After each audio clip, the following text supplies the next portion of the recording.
with Coach Evans. He's in his sixth season coaching the Port Allegheny Lady Gators. Coach Evans is a Gator alumni, but that isn't where he started out his coaching career. Coach, can you give us a snapshot of your coaching journey? Sure, it goes back a long ways at this point. I started actually coaching basketball almost 30 years ago at Smithport High School. Coach Don Sestina hired me on as his assistant coach. And it was so long ago, I remember when Nate Sestina was born during practice. And Nate, as you know, is now in his fourth year of professional basketball in Europe. So about 30 years ago, but my first coaching job was actually my last year at college. I was assistant coach for the varsity softball team. Nice. And then you landed in Port Allegheny 6 years ago. Yeah, actually 7 years ago I came to Port. Mr. Luther lost his junior varsity coach and asked me if I'd help out.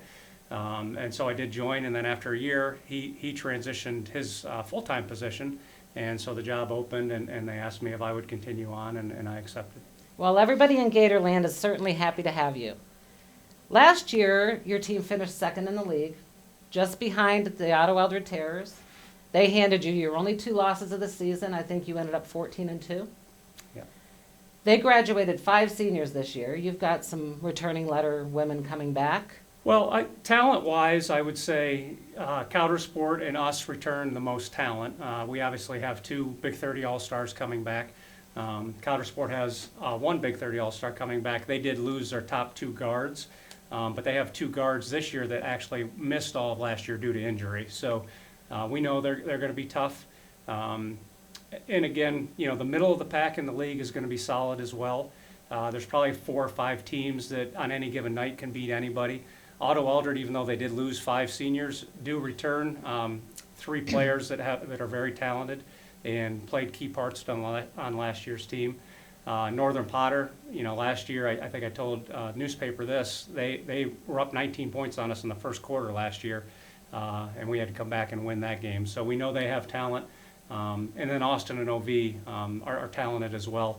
OV held us, I think both games were single-digit games last year, and they have everybody returning as well. So we know any given night in the league is going to be a competitive battle. Well, it sounds like it's going to be an exciting season, competitive season. Last year, Kaylia Dowell was your leading scorer, but she wasn't too far ahead of your graduating seniors Evan Stauffer and Leah Nelson. And you also have underclassmen Ella Moses and Bryn Evans that contributed offensively. With that being said, how do you see your offense developing this season? Yeah, we like to spread the ball around. We don't rely on one scorer. We want to make sure we have threats all over the court. Our offense is really built on spacing, spreading the floor. We have shooters at every position. I have faith in everybody that we put on the court that they can hit a shot. But then that spacing then creates some gaps in the defense, and then we try to get to the hoop. So we have a lot of movement, a lot of spacing. As you said, we try to spread the scoring out. We want to make sure that the defense can't key on one player. And then we try to create a lot of baskets off of our defense. So we pressure a lot. Anybody that's watched us play know that we play pressure defense, and we try to get some easy baskets off that pressure as well. The PIAA this year changed the rule regarding the single and double bonus. Can you explain to our viewers that rule, because you're a seasoned basketball official, and I'm sure you know it well? And then I'm really interested in your take as a coach on how that'll affect strategy in those close game situations. Yeah, so to simplify the rule, they basically have eliminated 1-and-1s.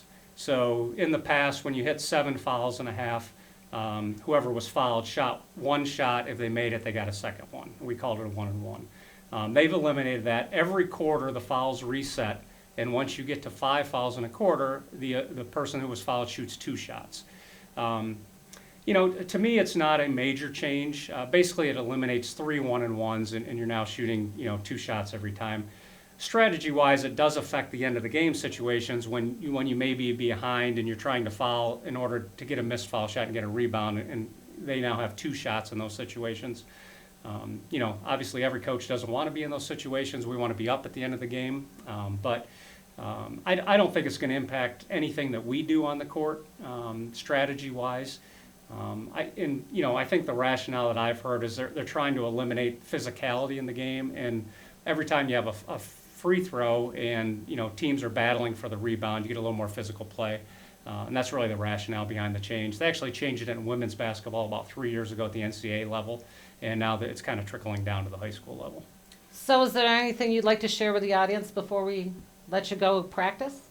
Practice-wise, we've looked good. We've got some newer players out this year, so we've spent a little more time than we have historically just working on fundamentals.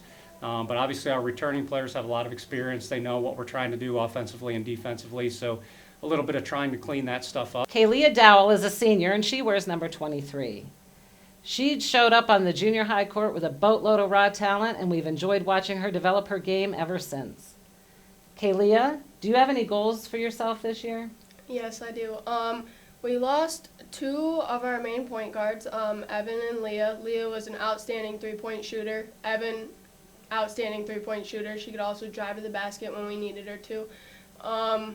With them being gone, we have less guards on the court, so I'm really hoping that I can step up and get the ball up the court with the guards. And a lot of my points came from the three-point line, but this year I want to continue to do that, but I also want to be able to drive to the basket and work on my post moves for some easy points. Well, you've grown as a leader on the team. You bring personality and hard work to the court. You had a 10.5 points per game average last year. So other than scoring, what is it that you enjoy about playing basketball? I love competition. Winning a big game is probably one of the best feelings, and I love making big plays like getting a block. It feels really good, and I love celebrating my teammates when they make big plays. And just having Jamie as a coach makes the sport hard not to love. It's really fun being around him. He celebrates our success, and it just makes it a lot of fun. What do you like to do on the bus when you're going to away games?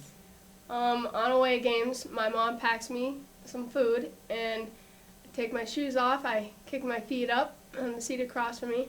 I get out my carrots and my honey mustard, and I eat those. And before games, Jamie at practice, he will tell us who we're guarding and what we have to do, what they're like. So I imagine myself guarding them because we know each other around in the district, so I know how that person will play. I imagine how I can stop them, what I can do to get around them because they'll probably be guarding me too.